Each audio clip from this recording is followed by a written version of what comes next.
It usually shows up in a way that feels almost too small to matter.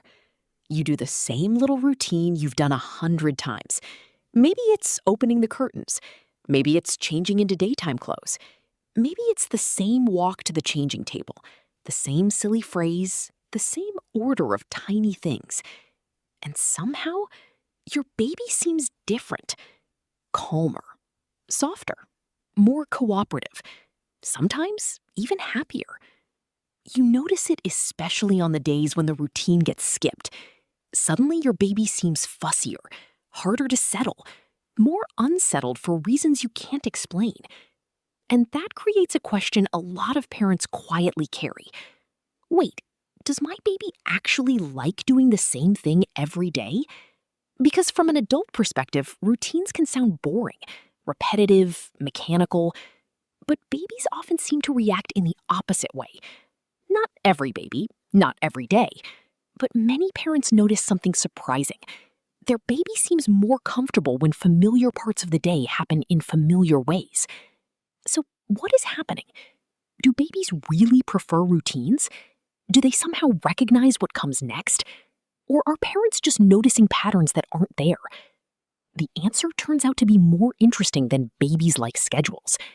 Because when babies seem happier after the same routine every day, it may have less to do with habit and more to do with something much deeper. Something about how babies experience uncertainty itself. And once you see that, routine stops looking like repetition. It starts looking like communication. But first, we have to talk about the explanation almost everyone gives.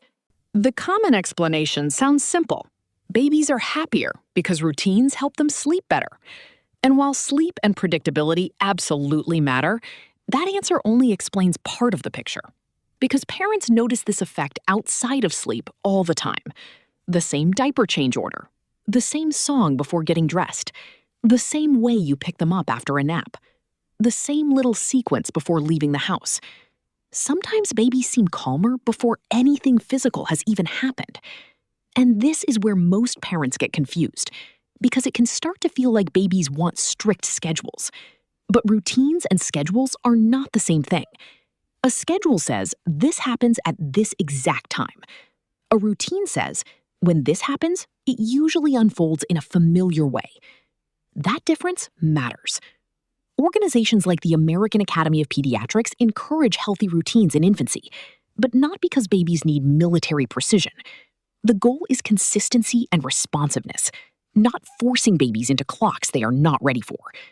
That distinction changes everything. Babies do not experience the day the way adults do.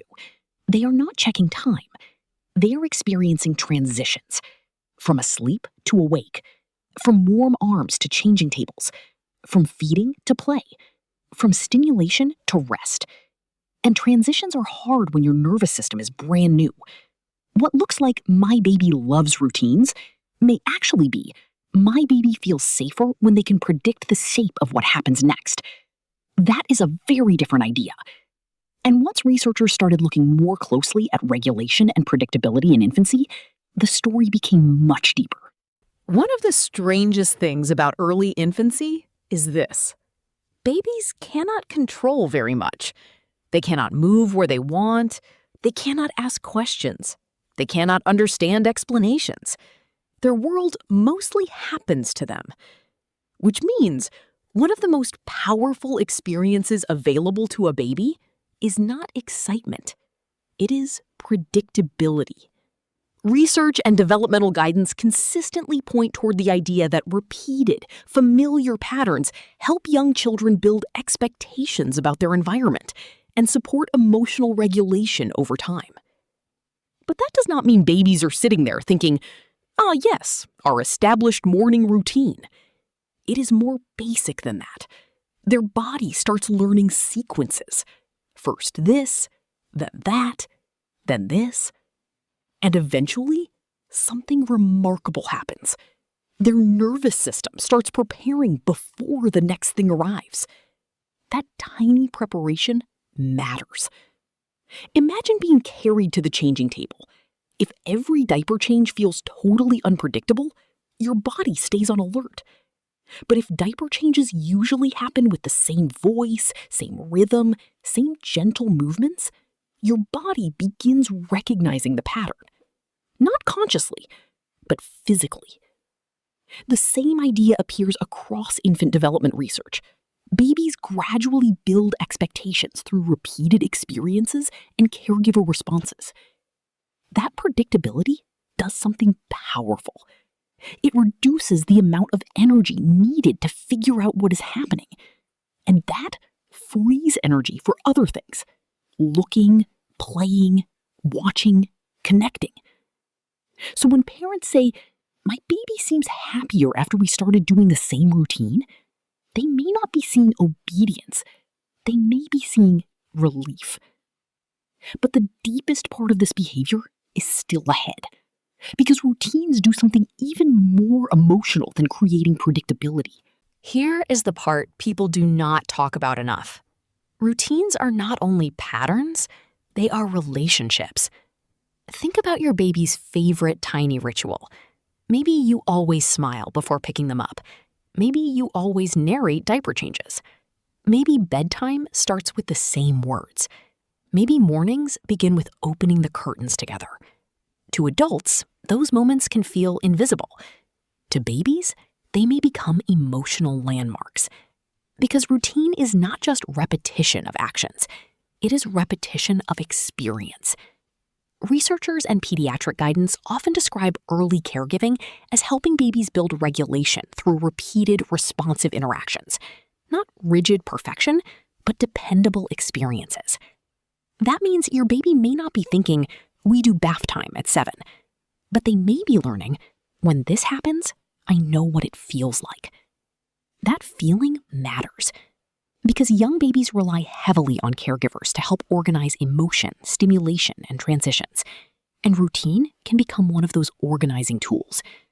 Not because routine itself is magical, because familiarity lowers uncertainty. And uncertainty costs energy. What researchers noticed next was even more interesting. Many babies do not become happier because every day is identical.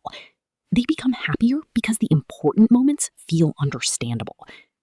That means routines can stay flexible. A baby who goes outside one day and stays home the next can still feel secure. A family that travels can still have routine. The routine might simply be same song, same cuddle, same order, same response. And that changes how we understand what babies are really doing. They may not be attached to sameness, they may be attached to feeling oriented. So what does this actually mean in real life? It means you probably do not need a perfect routine. And for a lot of parents, that is unexpectedly good news. Because routine advice online can start sounding impossible. Exact wake windows, exact bath times, exact schedules, exact sequences. And then parents feel guilty the moment real life happens. But babies are not grading your consistency. They are learning patterns. Healthy children guidance even notes that routines often emerge gradually and can grow from a baby's natural rhythms rather than replacing them. That means instead of asking, "How do I make my baby follow a routine?" try asking, "What parts of the day could feel more predictable?" Maybe mornings start the same way. Maybe transitions become slower. Maybe diaper changes become more familiar. Maybe leaving the house becomes less abrupt. Sometimes tiny anchors matter more than huge systems. And there is another reassuring part. If your baby does not seem happier with routines, that does not mean you are doing anything wrong. Some babies crave more structure. Some babies tolerate more novelty. Temperament matters. Development matters. Age matters. Routine is not a test, it is a tool. One gentle caution, though. If a baby suddenly becomes intensely distressed by ordinary routines, or routine resistance comes with feeding concerns, unusual withdrawal, persistent discomfort, or developmental worries, it is worth checking in with a pediatrician. Not because routine problems are dangerous, but because context always matters. For most families, though, the goal is much simpler. less control, more familiarity. So, why do babies seem happier after the same routine every day? Because what looks repetitive to us may feel reassuring to them. Not because babies need every minute controlled, not because they demand perfection, but because familiar patterns can make a huge world feel a little easier to understand. The same voice, the same sequence, the same pause before being picked up, the same tiny ritual repeated enough times that the body starts saying, I think I know what happens next. And for a baby, that feeling can be surprisingly powerful. It may create more room for curiosity, more room for attention, more room for connection. So if you have ever caught yourself thinking, why does my baby seem calmer when we do things the same way? You might not be imagining it. You might be seeing one of the earliest forms of emotional organization. Not discipline, not dependence, just developing human learning that the world can become familiar with. And maybe that is the beautiful part. Routine is not always about making life easier for parents. Sometimes it is one of the first ways babies learn that life can feel understandable. If this made you look differently at your daily rituals, stay curious. Because one of the next things that surprises parents is what happens when babies suddenly resist a routine they used to love. And that explanation changes everything.